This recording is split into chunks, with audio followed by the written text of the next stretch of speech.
There is a truth that shocks many people the first time they hear it. Not every dream that comes from Allah brings peace. Some dreams, from the moment they appear, quietly plant the seeds of betrayal, division, and suffering. Some dreams do not come to comfort people, but to test them to the very end. And the story you are about to hear begins with a dream like that. A dream that was not harmless. A dream that shook a family, changed the fate of an entire people, and opened a chain of tragedy that stretched for decades before the final light appeared. In the stillness of the night, while the world slept, a young boy saw something not everyone is allowed to see. In that dream, the sky was no longer an ordinary sky. The stars were not just distant lights. They bowed down. The sun and the moon, symbols of power, life, and guidance, also bowed down. All of them turned toward a child. When he woke up, his heart was racing, not from happiness, but from the feeling that this was not a dream like other dreams. He did not understand all of it, but he felt its weight. And his name was Yusuf, peace be upon him. What matters most is not the dream itself, but the reaction of the first person who heard it. When Yusuf told his dream to his father, the Prophet Yaqub, his response was not celebration, not pride, and not joy. It was the silence of a prophet who understood human nature deeply. Yaqub saw in that dream not only the honor waiting for his son, but a road filled with thorns. He knew that when Allah chooses someone for a high position, the trials that come with it are never small. And the first trial does not come from a distant enemy, but from the people closest to you. Yaqub warned Yusuf not to share the dream with his brothers, not because the dream was wrong, but because the human heart is not always pure enough to receive it. He understood that a blessing, if it lands in the ears of people carrying comparison, insecurity, and jealousy, will not produce faith. It will produce hatred. And that warning was not a baseless fear. Jealousy did not appear because of the dream. It had existed long before. It grew through every glance, every moment of attention, every expression of love Yusuf received from his father. The dream was only a mirror that exposed what was already quietly burning inside them. And here, a deep lesson begins to appear. Allah does not always show people the future so they can feel safe. Sometimes He shows it to prepare them for what they are about to lose. Yusuf's dream was not a promise of early happiness. It was a warning of a long journey of loneliness, betrayal, and being pushed out of the arms of family. Allah did not hide that truth, but He also did not reveal how painful the road would be. Because if Yusuf had known everything, the tender heart of a child might not have been able to endure it. Some people think being chosen by Allah means being protected from pain. But Yusuf's story shows the opposite. Being chosen means being placed at the center of trial. It means the light you carry will expose the darkness in other people's hearts. It means you will have to learn silence when you are misunderstood, patience when you are treated unjustly, and trust when every outward sign says you have been abandoned. And in this moment, before any well appears, before any shirt is stained with fake blood, before any chains ever touch Yusuf's body, the greatest tragedy has already begun to form inside hearts that were never purified. A dream was given, a warning was spoken, and an unavoidable test was quietly moving closer. Welcome to Prophetic History Explained, where we do not only retell the history of the prophets, but step into the deeper layers of the stories that shaped human faith. If you love Islam, if you want to understand why Allah sometimes leads people through the darkest road to bring them to the brightest light, then stay with us. Before the story sinks deeper into betrayal and pain, support Prophetic History Explained. Your support helps us keep bringing stories that are real, profound, and faith-shaking, stories whose endings may leave you in tears. And believe me, you will not want to miss what is waiting for Yusuf at the end of this journey. There are moments in life that from the outside look like total collapse, but through the eyes of faith, they are the starting point of a deep rebuilding that only Allah can do. After the destined dream and his father's warning, Yusuf's journey, peace be upon him, entered a new phase, a phase where everything on the outside seemed to be taken away while something on the inside was quietly being built. When Yusuf was thrown into the well, it was not only a cruel act by his brothers. It was the moment he was erased from the world he had known. No name, no place in the family, no one to protect him. The darkness of the deep well did not only cover his body, it swallowed his picture of the future. For a child, this was not just fear. It was the feeling of being completely abandoned.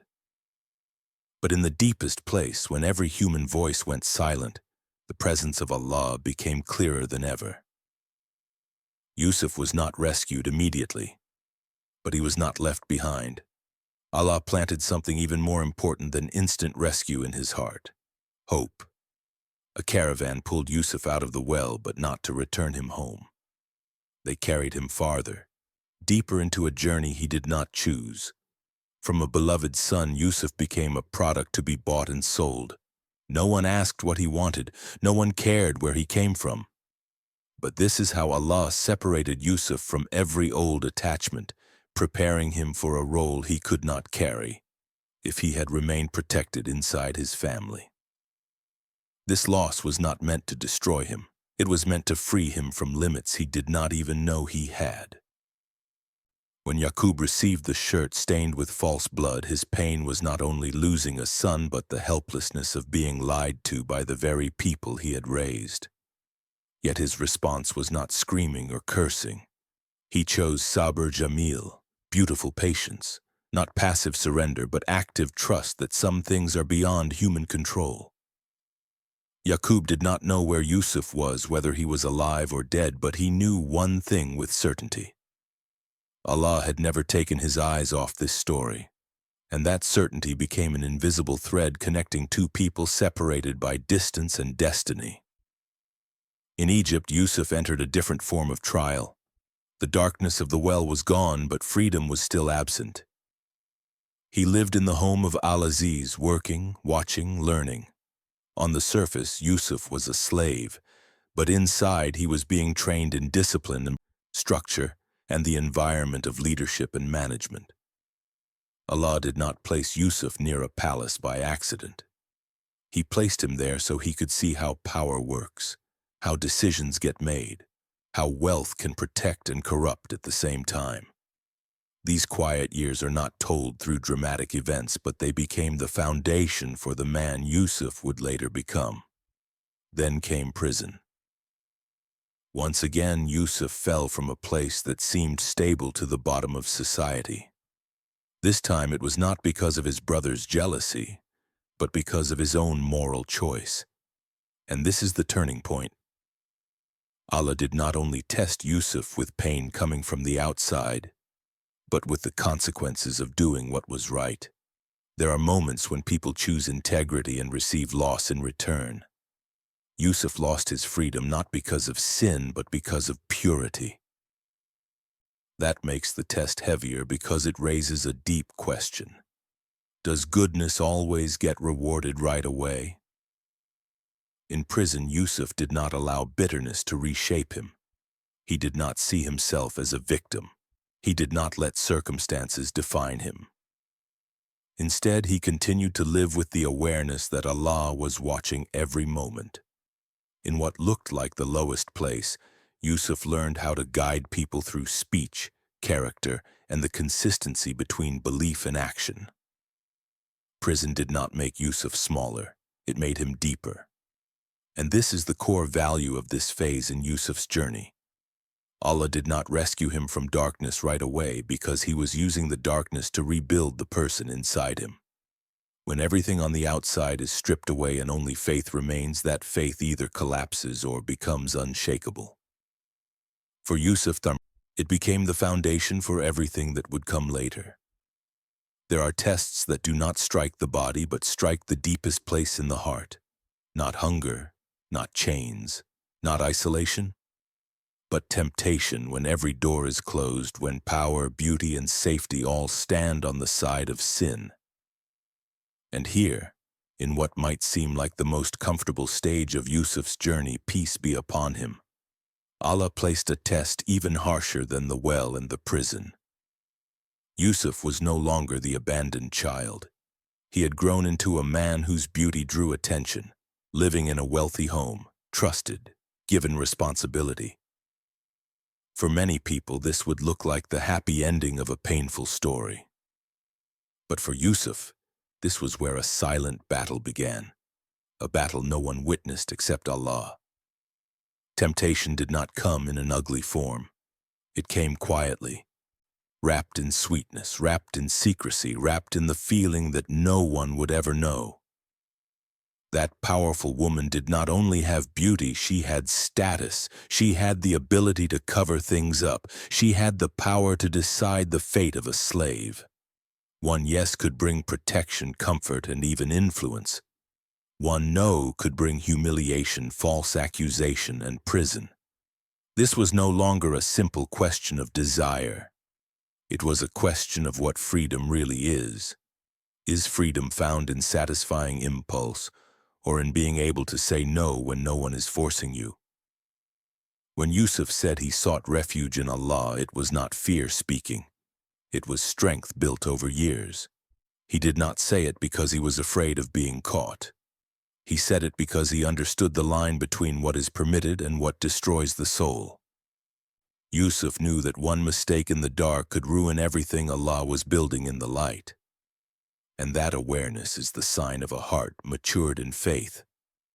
When Yusuf turned and ran, that was not weakness. That was strength. Real strength is not controlling other people, but controlling yourself. The shirt torn from behind became silent evidence of the truth, showing that even if words can be twisted, actions leave traces. But the truth did not bring justice immediately. Society does not always stand with the innocent. And Yusuf, though blameless, still paid the price for his purity. Being thrown into prison while you did nothing wrong is a heavy blow to the human mind, because now the test is no longer enduring the consequences of wrongdoing, but enduring the consequences of integrity. This is the kind of test that breaks many people into bitterness. But Yusuf did not let injustice define him. He did not ask, "Why would Allah allow this?" He kept living as if Allah was watching even when people turned away. In prison, Yusuf did not lose his dignity. He did not abandon his morals because society had treated him unfairly. Instead, in that dark place, his character shone clearer than ever. He spoke calmly. He treated people fairly. He listened to other people's pain. His presence brought safety, order, and hope to a place built on despair. This shows that Yusuf's true strength was not only in interpreting dreams, but in preserving who he was in every situation. Allah did not place Yusuf in prison to lower him. He placed him there to purify intention completely. If power comes too early before the heart has been tested, it becomes a disaster. Yusuf needed to learn how to stand firm under temptation, under false accusation, under abandonment. Because if he could not hold himself together in those moments, he could not be trusted later with authority, resources, and decisions that would affect millions. And this is the quiet but profound lesson of this stage. Allah does not measure a person by the position they hold, but by the choices they make when no one is watching.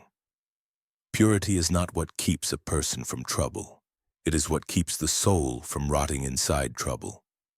Yusuf paid for integrity with his freedom, but in return, he kept what mattered most: Allah's trust. And that trust would open the door to the next chapter of destiny. Some doors do not open because a person is talented enough, but because Allah's timing has arrived. In Yusuf's journey, Peace be upon him, this stage was not immediate light, but the longest and quietest wait where faith is tested by silence. Knowledge was present, but honor was not. Ability was mature, but opportunity was locked. And in that gap, the strength of the chosen person is revealed. In prison, Yusuf did not rush to prove himself. He understood that knowledge is not for showing off, but for serving when Allah allows. When two prisoners came to him because their dreams terrified them, Yusuf did not immediately answer. He paused and reminded them of the one who holds every key to what is hidden. That was not hesitation. That was principle. Before explaining what people were curious about, Yusuf brought them back to the foundation of belief. Because knowledge separated from Tawheed becomes fuel for ego, but knowledge grounded in submission becomes light. The dreams were interpreted accurately. The fate of both prisoners unfolded exactly as Yusuf said. Everything seemed to point to freedom being near. Yusuf made one very human request: mention me to the king. Not because he lacked faith, but because this was a lawful means Allah had placed in front of him. But the promise was forgotten. Not for one day, but for years. And this is where many people would break. Forgotten when you were right. Left behind when you did good. Buried in silence when you thought the moment had finally arrived. Yusuf did not know how long he would have to wait. He had no timeline, no new reassurance, no clear sign. Only days passing all the same, inside four walls. But in that emptiness, Allah was perfecting something essential. Patience that is not tied to outcome. Yusuf learned to trust Allah not because he saw signs, but because he knew who Allah is. This is the highest level of faith, where a person stops relying on emotion or prediction and relies on the deep certainty that everything is unfolding at the right time. Then came the king's destined night. When earthly power was shaken by a dream no one could explain, when every expert, every advisor, every counselor failed, the imprisoned knowledge that had been hidden for so long was remembered. At that moment, Yusuf was no longer the one who needed to prove his ability.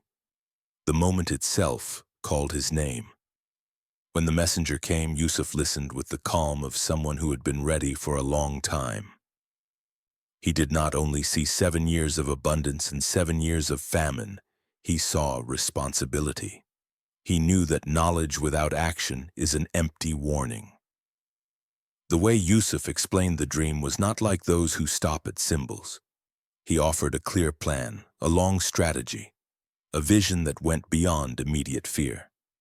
No panic, no performance, no mystery, only clarity and practicality. This shows that knowledge from Allah is not meant to impress, but to save. But the most important moment had not happened yet. When the door to freedom finally opened, Yusuf did not walk out immediately. He stopped and demanded that the truth be brought into the light. Not out of pride, but because he understood that power built on unresolved darkness harms both the leader and the people. Yusuf did not want to step into leadership with a stain that had never been cleaned. This is a rare lesson. Some opportunities are extremely tempting, but if you accept them before your honor is cleared, you will pay for it with inner peace for the rest of your life. When the truth came out and the false accusations collapsed, Yusuf walked out not like a winner over losers, but like a man who had passed the final test of patience. He did not need to raise his voice. He did not need to defend himself with long speeches. His long silence had already been the strongest testimony. And when the king saw the true value of the man standing before him, authority was no longer a random gift. It was the inevitable result of a process Allah had arranged perfectly. This stage teaches a hard truth. Not everyone with ability is given position, and not everyone who is right is cleared immediately. Allah delays not to deny, but to protect. He kept Yusuf's knowledge in the dark until the light could no longer damage it. And when the time comes, no one can block what Allah has decided. There is a moment in human life when power, pain, and memory gather into one choice. The moment when you could take revenge, but you could also forgive. And right there, at that crossroads, a person's true nature is revealed. For Yusuf, peace be upon him, this was not only the closing of a life filled with tears. It was destiny completing its deepest meaning. When famine spread across the lands around Egypt, Yusuf's brothers were forced to face a bitter irony. The very land where they once sold their brother into slavery had become the only place that could save their family. They entered Egypt as powerless men with no leverage, no options. Before them stood a powerful official, a man who controlled food and survival for thousands. They did not know that the one looking at them was the brother they had thrown into a well and believed had vanished from their lives forever. Yusuf recognized them immediately. Memory did not disappear. Pain did not vanish. But he did not let emotion show on his face. Real power is not the instant reaction of a wounded heart. It is the ability to control yourself when every condition for revenge is already in place. Yusuf chose to test them, not to hurt them more, but to force them to face themselves. The demands, the questions, the situations were not meant to humiliate. They were meant to awaken a conscience that had been asleep for years. When Binyamin was held back, it looked like tragedy repeating itself. But this time everything was different. The brothers were no longer strong men pushing away a weak child. They were men carrying responsibility toward an elderly father already broken by grief. They pleaded. They admitted fault. They offered to sacrifice themselves to save their brother. Yusuf watched it all. And in that moment he saw what he had waited so many years to see. Real change in the human heart. Not fear of power, but the awakening of conscience. Yusuf's decision to reveal himself did not come from sudden emotion. It came from certainty that the moment was ripe. When he spoke his identity, the air seemed to freeze. The men before him suddenly saw their entire past reflected in the present. Regret had nowhere to run. Fear had nowhere to hide. They realized the child they betrayed was now standing in a place none of them could ever reach. And they waited for punishment, because in human logic that is what comes next. But Yusuf did not act according to the logic of old wounds. He acted according to the logic of faith refined through years of pain. When he said there would be no blame on them today, it was not shallow dismissal. It was total release. He understood that if he held on to resentment, then even at the peak of authority, he would still be imprisoned by the past. Forgiveness does not make what happened meaningless. It makes what happened lose its power over the present.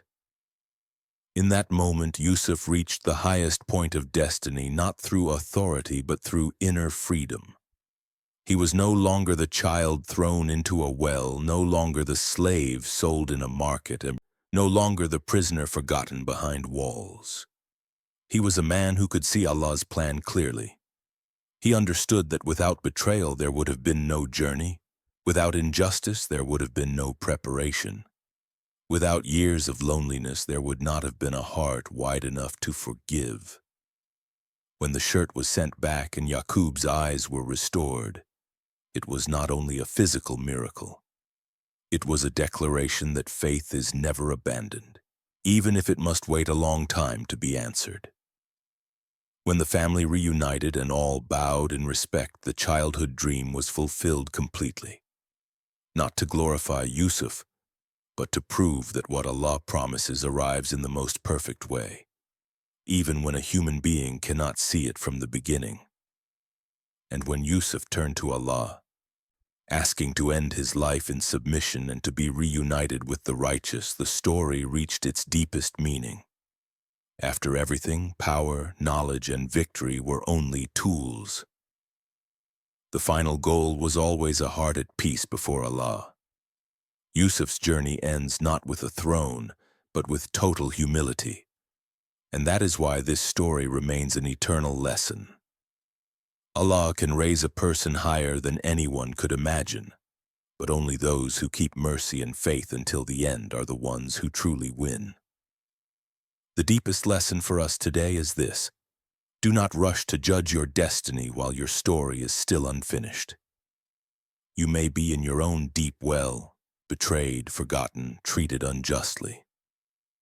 But if you keep faith, if you refuse to trade morality for a quick exit, if you trust that Allah sees you, then that dark stage is preparing you for a greater role than you can imagine. Learn from Yusuf how to be patient without becoming numb, how to be strong without becoming hard, and how to forgive without pretending the pain was not real.